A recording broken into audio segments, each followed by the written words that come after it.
Buenas noches a los estudiantes de Psicología Publicitaria de la Facultad de Comunicación Social de la Universidad Autónoma de Chiriquí. Vamos a estar dando la explicación del primer eje temático llamado Conducta, Aprendizaje y Publicidad. Soy Maribel Hurtado, psicóloga educativa, profesora de la Escuela de Psicología de la Facultad de Humanidades, y este curso es un curso de servicio.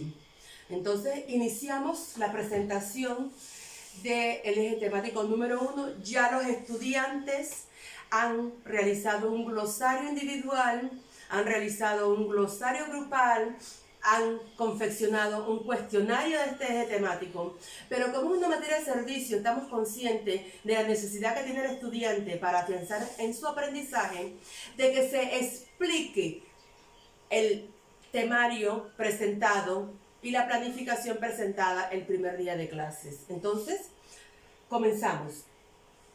En esa segunda clase que dimos el martes 10 de marzo, hicimos una introducción a lo que era el estudio de lo que íbamos a estar viendo los temas en todo el semestre. Iniciamos la presentación con la definición de psicología publicitaria. En esta ocasión, entonces, vamos a ir directamente a lo que es el tema. Iniciamos entonces con la conducta y el aprendizaje en publicidad. Podríamos pensar nosotros, tal vez de una forma muy ingenua, que la conducta del consumidor no es producto de un aprendizaje. Pero déjeme decirle que la conducta del consumidor es producto de un aprendizaje que, según la teoría del conductismo, que se divide en condicionamiento clásico y condicionamiento instrumental, tiene que ver con el contexto del mercado, con las condiciones que se dan dentro de esa campaña de publicidad, de ese mercadeo, de esa presentación del producto, desde que se inicia hasta que llega al consumidor, y que él lo tenga en una gama de presentaciones y que él decida qué marca, qué producto y en qué presentación quiere eso. Asimismo, ese es el aspecto de la psicología. Asimismo, dentro del aspecto de la publicidad entra lo que es la persuasión, que es cómo se van a generar los estímulos publicitarios adecuados para que guíen al consumidor a la elección de ese producto.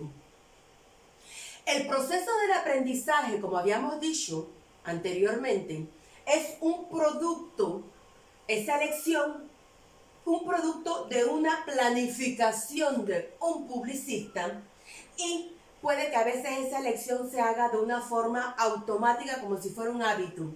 Y pudiéramos pensar que por ser un hábito y por estar presente los instintos inconscientes del consumidor, no tiene que ver con los intereses, las intenciones, los deseos, las creencias, y que eso hace que el consumidor se decida por el producto que le produce la mayor cantidad de sensación placentera. Esas son las causas instintivas que vamos a ver más adelante en la teoría psicoanalítica. Están las causas sociales, cuando el consumidor es influenciado por otros individuos dentro de su comunidad, de su cultura, del contexto de la sociedad, y ese contexto marca que el consumidor haga su elección. La psicología del consumo, la psicología de la publicidad, tiene que ver con otras ciencias del quehacer humano. Tiene que ver con la sociología, tiene que ver con la economía y tiene que ver con la psicología. Y dentro de la psicología vamos a estar viendo la teoría conductista y vamos a estar viendo la teoría psicoanalítica. Dentro de la teoría conductista,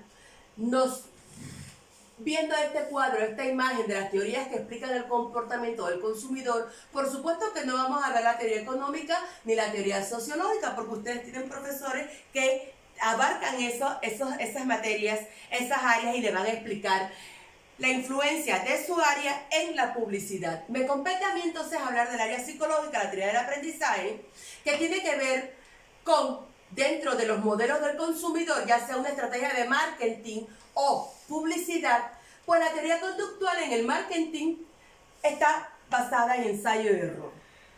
Dentro de la publicidad, en las consecuencias de la publicidad sensorial, en la cual se utilizan todos los sentidos para generar los estímulos que lleven a ese cliente a consumir. Dentro de la teoría psicoanalítica, la parte emocional, que es la insistencia en la imagen de marca, la capacidad de ese producto para simbolizar, eso es una marca.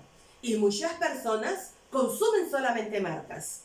Y en la parte de la publicidad centrada en la notoriedad de la marca o la publicidad emocional.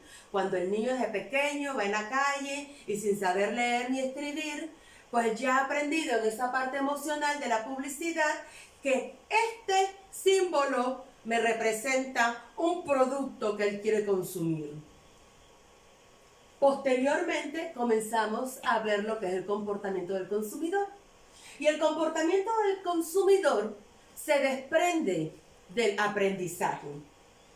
Porque ese aprendizaje provoca un cambio en la conducta debido a la experiencia, a la práctica.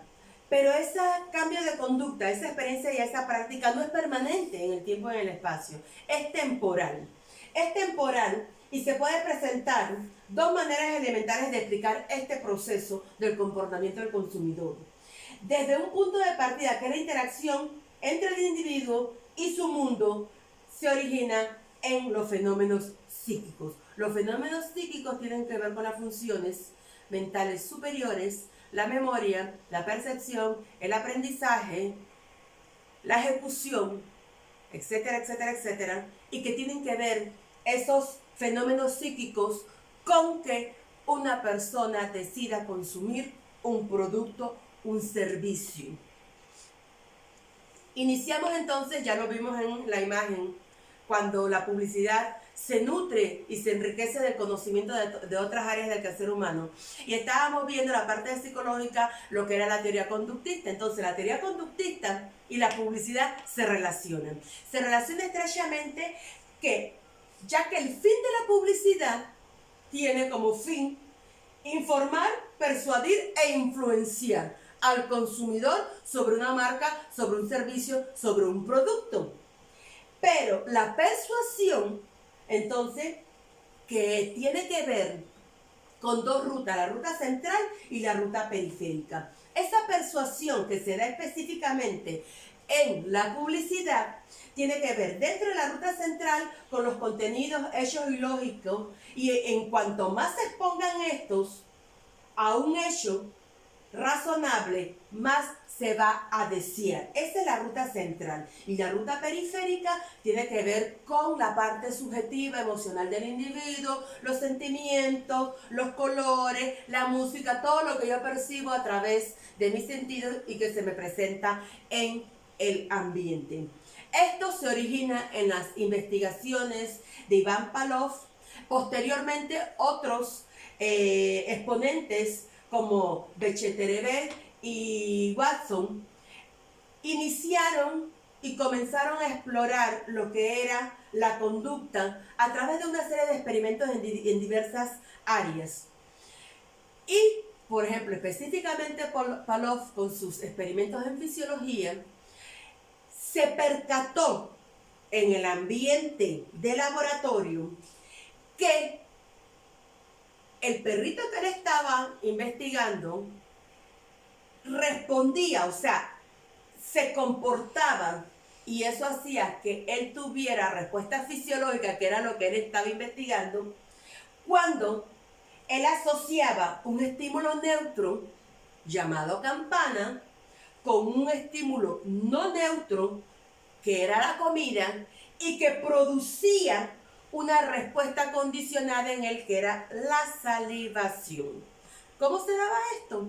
Porque cada vez que la puerta se abría, se daba la campana. Una campana, me imagino, que estaba colgadita en la puerta. Y él comenzó a asociar cada vez que abrían la puerta con que le venían a traer comida. Y él, por supuesto, de una de sus glándulas gástricas comenzaba a generar saliva. Entonces, eso tiene que ver con el inicio o el origen del estudio de la conducta y de la teoría del conductismo.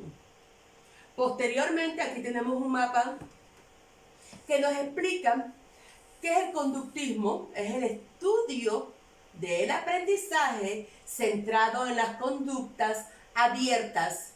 Estas conductas abiertas pueden ser medidas, pueden ser observables y que son producto de estímulos que pueden ser reforzados.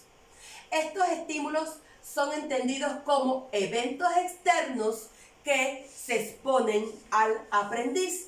Y estos estímulos son entendidos también en la medida en que ese reforzamiento está asociado y se va desarrollando esa asociación de una forma gradual por una serie de combinación de contigüidad y repetición a través de los encuentros repetidos que se dan. También el conductismo estudia el aprendizaje y tiene algunas tendencias. Y esas conductas abiertas de ese aprendizaje son determinadas entonces por eventos externos. En síntesis, el conductismo tiene que ver con el aprendizaje, tiene que ver con estímulos que tienen que ver con el medio externo y que hacen que se desarrolle una asociación de esos estímulos con lo que se desea enseñar o lo que se desea que el aprendiz aprenda, valga la redundancia. Posterior a Watson, posterior a Pavlov, hay otros exponentes de la psicología que tienen que ver con el estudio y aportan a la teoría del conductismo. Tordich y Skinner desarrollan el planteamiento conductista abordando el condicionamiento operante, según el cual se puede llegar a moldear la conducta del sujeto mediante un uso apropiado de los estímulos. Ya no son estímulos tan desapercibidos o del ambiente sin ninguna manipulación, sino que comenzamos entonces a establecer qué estímulos se le presentan al sujeto y vamos condicionando, reforzando esa conducta poquito a poquito hasta que se logre la conducta deseada. Dentro del conductismo y para beneficio o para una aplicación en la publicidad tenemos 3 leyes. Estas 3 leyes son la ley de la preparación, la ley del ejercicio y la ley del efecto. La ley de la preparación nos habla de la disposición del individuo y esta disposición cómo contribuye a intensificar el aprendizaje. La ley del ejercicio nos explica que cuanto más frecuente sea la relación entre una situación y la respuesta que genera esa situación, mayor es el vínculo que se establece entre ambas y que cada vez que se practica, la situación y la respuesta, eso lleva a una perfección. Y la ley del efecto, cuando un acto va seguido de una recompensa, aumenta la probabilidad de que se repita. Cuando va seguido de un error, un castigo, entonces disminuye. Estas leyes de preparación, ejercicio y efecto pueden ser utilizadas por la publicidad de una forma fantástica. Si usted, como estudiante del segundo año de publicidad, infiere cómo el conductismo, estudios de siglos pasados, son vigentes en este momento y le van a usted a garantizar, a guiar, que usted va a tener éxito en la publicidad que usted emprenda, usted puede utilizar estas leyes y realmente va a tener éxito en su quehacer profesional. Luego seguimos con Tolman. Estamos viendo la parte teórica de algunos investigadores, experimentadores en el área psicológica y cómo entonces eso nutre lo que es la publicidad y el proceso de persuasión que lleva a que nosotros como publicistas podamos influenciar en un consumidor para que elija una marca. Tolman nos introduce el concepto de mapa cognitivo. Dice que mapa cognitivo es la familiarización que un individuo puede tener con una situación. Es parte de la corriente del neoconductismo Y esta corriente que parte del conductismo, el individuo aprende a percibir una situación estimuladora y ante ella dar una respuesta adecuada.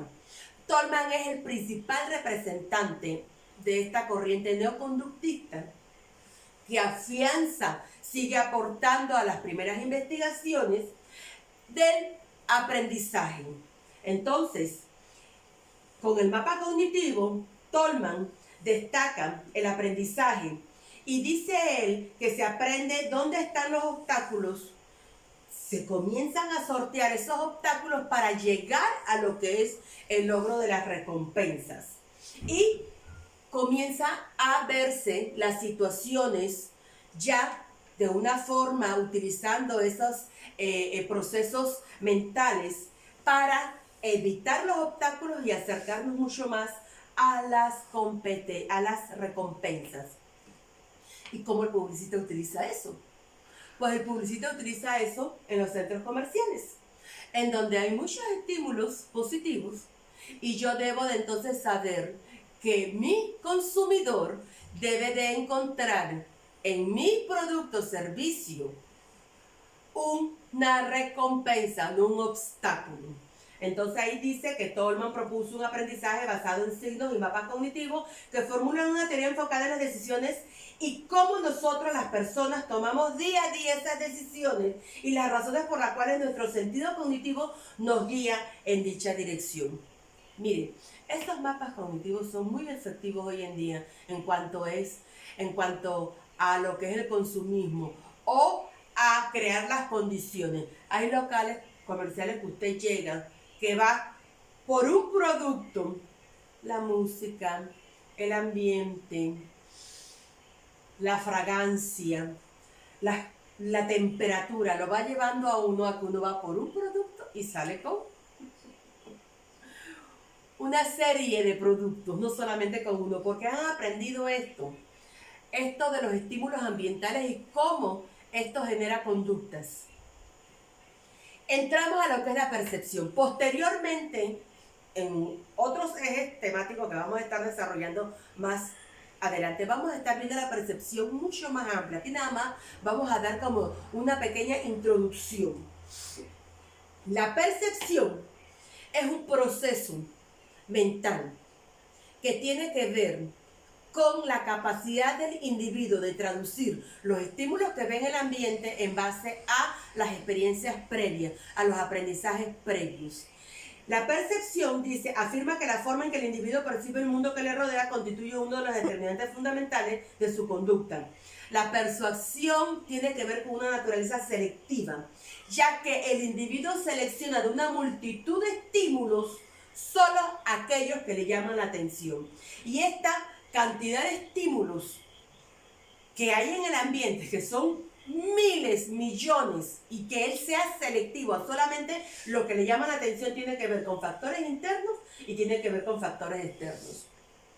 Aquí la imagen nos habla de la percepción y de los factores internos y de los factores externos, y dice que son factores que intervienen y condicionan nuestras percepciones. En los factores internos están las motivaciones, las experiencias pasadas, las necesidades, el ambiente cultural, entre otros. Esos son los factores internos. En los factores externos está la intensidad, el tamaño del estímulo, las situaciones, la repetición y la repetición que se da entre las cosas y los sucesos. Los factores internos y los factores externos son los que nos permiten tener una percepción que puede ser en cierta forma condicionada en una campaña de publicidad. Posteriormente,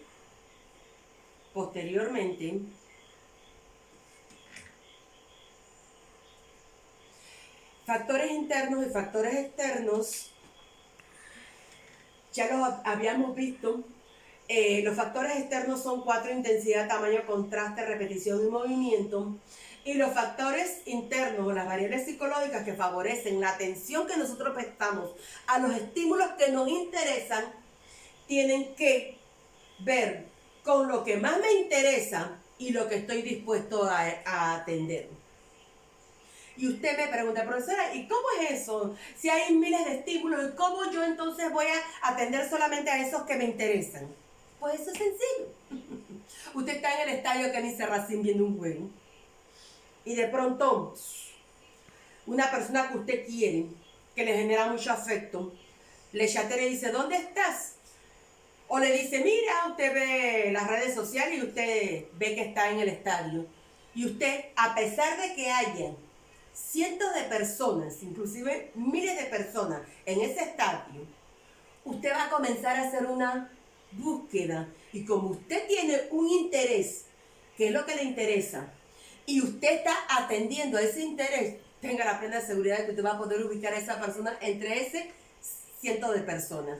O usted va en la calle donde hay muchos estímulos y alguien dice su nombre y usted, a pesar de todo ese ruido que hay en la calle, usted lo percibió, usted automáticamente para y ve quién lo está llamando. ¿Por qué? Porque a usted le interesa y usted está dispuesto a atender.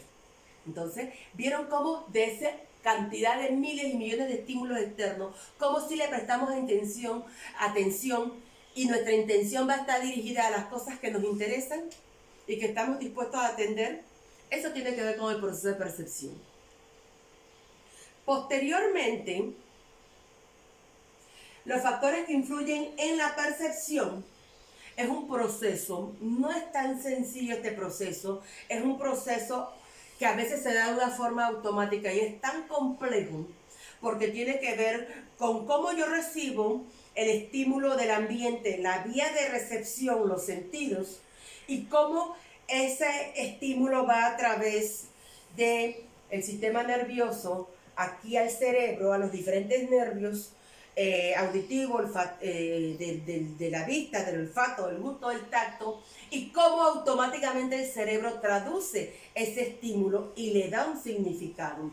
Entonces es un proceso que tiene que ver con mecanismos fisiológicos, tiene que ver el sistema nervioso, tiene que ver el sentido, tiene que ver el nervio que conecta ese sentido con el cerebro, y muchos elementos, aparte en ese proceso de origen que tiene que ver con mecanismos fisiológicos, muchos elementos de educación, de la cultura, las experiencias, la educación, la personalidad, intervienen para que existan a la misma exposición de estímulos diferentes percepciones. O sea, ustedes están viendo este video, la diapositiva, yo lo estoy explicando, ustedes ya tienen ese material, lo tienen en el primer eje, las copias que les envía la plataforma, y lo tienen, esta presentación se las envía hace algunas noches atrás. Entonces ustedes ya tienen estas dos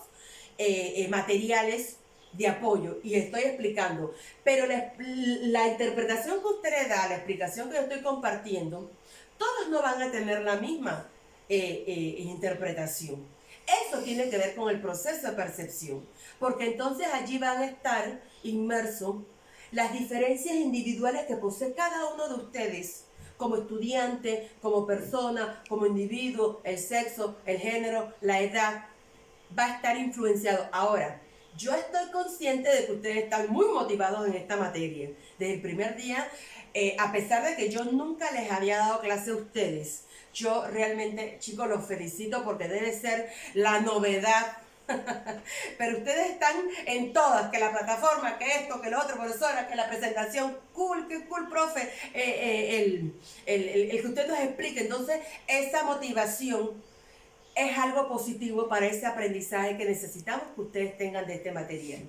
Entonces, los factores externos aquí amplía un poco más, los factores internos, los factores externos, tienen que ver los externos con intensidad, repetición, tamaño, novedad, y los internos con la atención, los motivos, intereses, valores, características del observador y la cultura. Apliquen estos factores internos, estos factores externos, este proceso de percepción a este material y nos vamos a percatar cómo podemos comprender un poco más lo que son estos factores externos. Pues la presentación, el material, la explicación, el medio, que son los factores externos, y cómo sus factores internos también intervienen y hacen que sea posible que logremos el objetivo de aprendizaje. A ver, entramos entonces, ya pasamos la parte teórica del conductismo y entramos a la teoría psicoanalítica de mi gran amigo Sigmund Freud.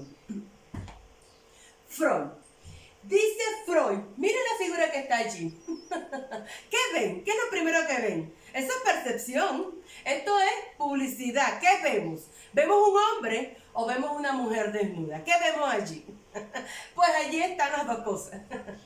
A ver, Sigmund Freud dice que la causa de nuestra conducta ya no están, como dicen los conductistas, por allá afuera, en los estímulos. Dice Sigmund Freud, hey, aguántate. Esta persona va a actuar de la forma que siempre actúa, no por lo que hay en el ambiente, sino por su personalidad intrapsíquica.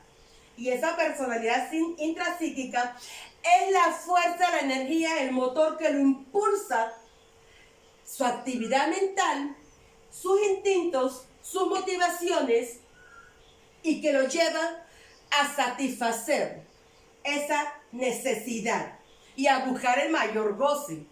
Dice Sigmund Freud que nosotros somos hedonistas, y es verdad. Nosotros no nos gusta sufrir, no buscamos el dolor, no buscamos el sufrimiento. Nosotros huimos del dolor y del sufrimiento. Bueno, muchas veces huimos del dolor y del sufrimiento. A veces, a pesar de que sabemos que vamos a sufrir, vamos por allí, pues nos la jugamos y pensamos que no vamos a sufrir, pero al final terminamos sufriendo.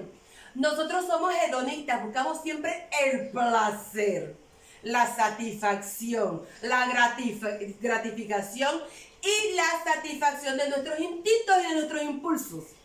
Entonces, ¿cómo le voy a explicar sencillamente, una forma sencilla, esa parte que dice personalidad psíquica?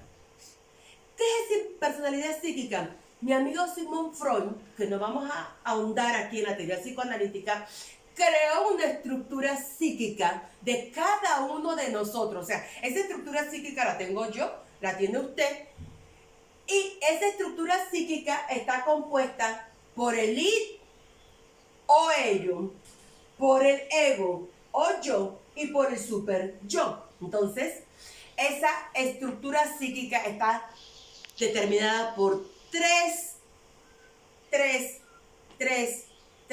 instancias. Id, ello, ego yo, super yo. Y cada una tiene una función.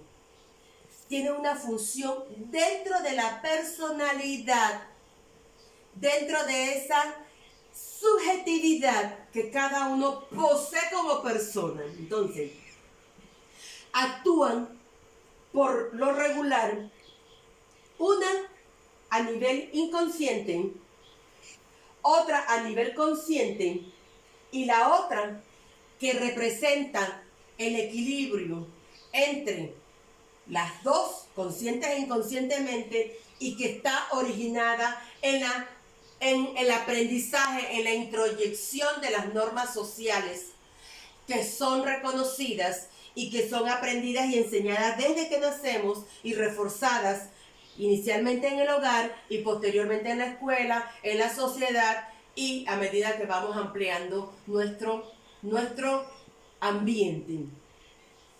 Y pues de una forma muy rápida, porque no es una materia de teoría psicoanalítica que tenemos que ir mucho más. Simplemente tengan en cuenta que para que un consumidor tome una decisión, pues si usted se va por la teoría conductista, usted tiene que crear las condiciones ambientales para dirigir su conducta.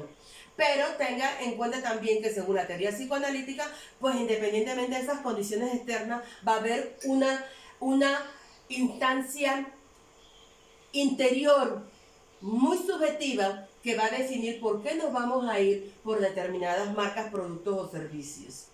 Los mecanismos de defensa que los vemos en la teoría psicoanalítica, los vamos a ver aquí aplicados a la publicidad. Dice, la vida humana es un continuo conflicto entre el deseo y la norma, los instintos y la autoridad social. O sea que siempre hay una lucha. Siempre vamos a estar en una lucha entre dos bandos opuestos. Para limitar la tensión psicológica que se produce en el individuo, se utilizan los mecanismos de defensa. los mecanismos de defensa me permiten liberar la tensión. Es como una válvula de escape, que es un método inconsciente del cual yo no estoy consciente, pero que las personas que están alrededor sí lo pueden percibir, observar en esa conducta observable y medible, cuantificable. Y ese método inconsciente que se manifiesta de diferentes maneras, diferentes formas, algunas de los mecanismos de defensa que usted puede utilizar como publicista en su quehacer profesional son los siguientes. Antes de llegar a los mecanismos de defensa que están en la próxima diapositiva, quiero compartir con ustedes Sigmund Freud, 1856-1939. Vivió mitad siglo XIX, mitad siglo XX. Él habla de los impulsos, de los instintos, y tiene una tendencia a irse a lo que son, o darle una explicación de índole sexual. Por eso es que la publicidad, chicos, ¿qué vende la publicidad? Cuando queremos vender un producto, ¿a quién ponemos? Respóndanme ustedes ayer, ¿a quién ponemos? ¿Ese modelo qué es? ¿Es hombre o es mujer? ¿Qué vende la publicidad? En los gitanatos guían la conducta humana, el instinto de vida, el instinto de muerte, que son las dos fuerzas antagónicas que siempre vamos a estar entre ellas. Afirma que la mayoría de las acciones del hombre están orientadas a satisfacer las necesidades sexuales, pero como la sociedad te impide manifestaciones abiertas, entonces esa satisfacción se encubre. En la compra organizacional, estos motivos son menos frecuentes. En la compra más racional, pero aún vemos su presencia en los diseños de algunos equipos. Por ejemplo, la presencia de mujeres como modelos para impulsar la venta de todo, la venta de llanta, la venta de cosméticos, la venta de comida, la venta de cigarrillo, de licor. Pues siempre vamos a preferir, ahora les voy a responder yo, primero les pregunté a ustedes, ahora voy a responder yo, que sea una modelo. El instinto, vamos a comenzar a ver los mecanismos de defensa que usted puede utilizar o que el individuo utiliza cuando consume un producto, servicio o marca. El instinto de enmascaración consiste en que el individuo quiere olvidar la angustia. Y ese ejemplo en una campaña o un mensaje publicitario, por ejemplo, cuando los niños van al cumpleaños, pues el anfitrión no quiere que después que yo hago un cumpleaños y tengo que tener una preparación antes del cumpleaños, durante el cumpleaños, posterior al cumpleaños, tengo que limpiar. Entonces, eso me crea una angustia, porque ya después que pasa el evento, pues yo quiero descansar, pero me queda otra parte por hacer. Entonces, la limpieza se presenta a los niños de la fiesta como algo atractivo. Y le pongo una canción con un buen ritmo, una buena música, vamos a limpiar, y le doy una bolsita negra a cada uno, o voy pasando la bolsita negra, y cada niño va depositando la basurita. Y contentos y felices porque es parte del cumpleaños. Pues eso no es parte del cumpleaños, eso es parte del trabajo del anfitrión después del cumpleaños, pero se utiliza una música muy pegajosa, muy contagiosa, y los chicos después del cumpleaños se van y me dejan la casa limpia. Entonces, al final todo saldrá bien. Si no sale bien, es que no es el final. El siguiente instinto de proyección envía la angustia hacia algo o alguien externo o ajeno al individuo. Proyección, de aquí para afuera. La angustia es interna, pero entonces yo lo proyecto, como cuando yo me veo en el espejo. Ahí hay un espejo que me está reflejando. En ese espejo me refleja, y eso es una proyección. Entonces, un ejemplo de mensaje publicitario es: quedarse sin dinero y tener que pedirlo es algo que en estos tiempos nos pasa a todos. Ahí está el banco, la financiera, el prestamista. Pues alguien te puede resolver esa angustia que tú tienes de que necesitas dinero, y eso entonces tú lo proyectas externamente. Ahí está la imagen del avestruz. Ese avestruz lo vamos a ver en otra imagen más adelante, en otro instinto. Pues el tigre se lo quiere comer, pero está proyectando que como él tiene las alas de avestruz, pues convierte al tigre en un tigre avestruz. Ingenuo. Instinto de identificación. El individuo con alguien que no sufre la angustia. Un ejemplo de mensaje publicitario que nos muestra el instinto de identificación. Una modelo te dice cómo le ayuda en su trabajo una marca de belleza. Podemos pensar nosotros las mujeres, si esa modelo me dice cómo ella se vuelve, la estaba viendo la vez pasada, de la chimoltrufia a Cenicienta, maquillándose, que es un cambio muy grande. Entonces yo digo, si yo uso esa marca, ese producto, entonces yo me voy a ver igual. Ese es el instinto de identificación. Por eso es que las marcas venden, porque las marcas es un estatus y yo pues quiero mantener un estatus y yo me quiero identificar. Hay personas que usan las zapatillas, el zapato, la media, el pantalón, el buzo, el suéter, la gorra, los lentes, todo su vestuario es para identificarse. Instinto de sublimación. El instinto de sublimación, ahí está, ¿ven? De nuevo vemos el avestruz. Me gustó ese avestruz. Qué lástima que no pude conseguir el avestruz para todas las presentaciones. El instinto de sublimación o sustitución de la causa, la angustia que produce internamente el sentimiento, el cual no es aceptado, entonces se hace una actividad socialmente aceptada, inclusivamente premiada, para poder manejar esa angustia interna. El ejemplo de un mensaje publicitario que maneja el instinto de sublimación: no se debe ir mal vestido a determinados lugares ni ser demasiado formal, pero si llevas determinado reloj, pues no importa la ropa que lleves, ese reloj hará que tú quedes bien. Es informal y tú vas a informar, pero con tu reloj te vas a ver mejor, pero es formal y tú vas a informar y con tu reloj te vas a ver, wow, sumamente formal. Entonces ahí está, peleando el tigre con el avestruz. Bueno, dice que no es un tigre, dice que es un león. Y dice el avestruz, toma, toma, toma, toma. Entonces, allá no se pudo defender, pero cuando ve el saco de boxeo, él dice, ajá, tú eres el que me quería comer, y ahí entonces te apambincho. Ese es el de sublimación.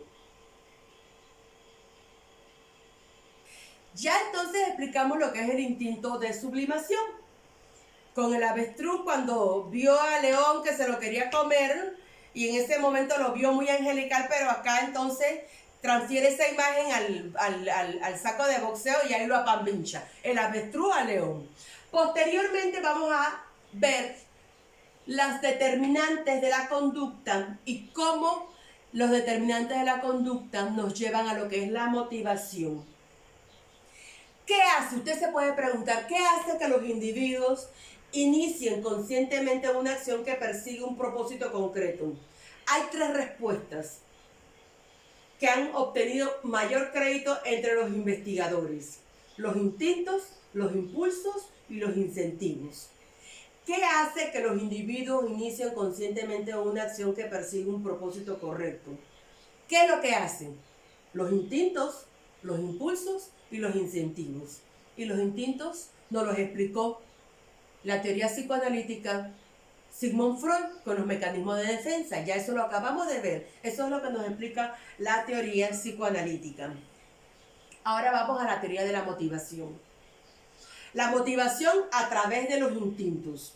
Dice que el ser humano sigue sus instintos. El motivo de sus actos debe buscar en las motivaciones intrínsecas, unas innatas, otras heredadas. Entonces, la teoría de la motivación, específicamente la teoría del instinto, es parte de la psicología evolucionista y que trata y dice que el ser humano sigue sus instintos en la parte interna, en esa parte psíquica que nos explicó Sigmund Freud, y que muchas de estas son innatas, pues necesarias, fisiológicas, y otras son heredadas. Esta teoría de los instintos, que se basa en la teoría de la psicología de la evolución, tiene sus postulados porque inicia en el siglo XIX, que se habló sobre los postulados establecidos por el darwinismo. Charles Darwin tiene que ver con la teoría de la evolución cuando comenzó a investigar la flora y la fauna y se percató que había habido un proceso a nivel del sistema de la ecología, y que habían unas especies que no estaban y habían otras que habían aparecido, y se percató que las especies que no se adaptaban al medio ambiente desaparecían y aquellas que se podían adaptar eran las que sobrevivían. Entonces nosotros somos parte de esa psicología evolucionista. Entonces dice que la conducta, el aporte de la teoría evolucionista es que la conducta está controlada por esas fuerzas biológicas que dice aquí, innatas, intrínsecas, esas motivaciones internas, como por ejemplo los instintos específicos. Si la motivación explica la conducta y la conducta se explica por los instintos específicos, entonces la motivación y los instintos son intercambiables. Y aquí dice instintos, conducta compleja fijada a través de una especie y que no es aprendida, que es innato, y esa definición nos la da Tingenberg en 1950. Posteriormente hay diferentes instintos.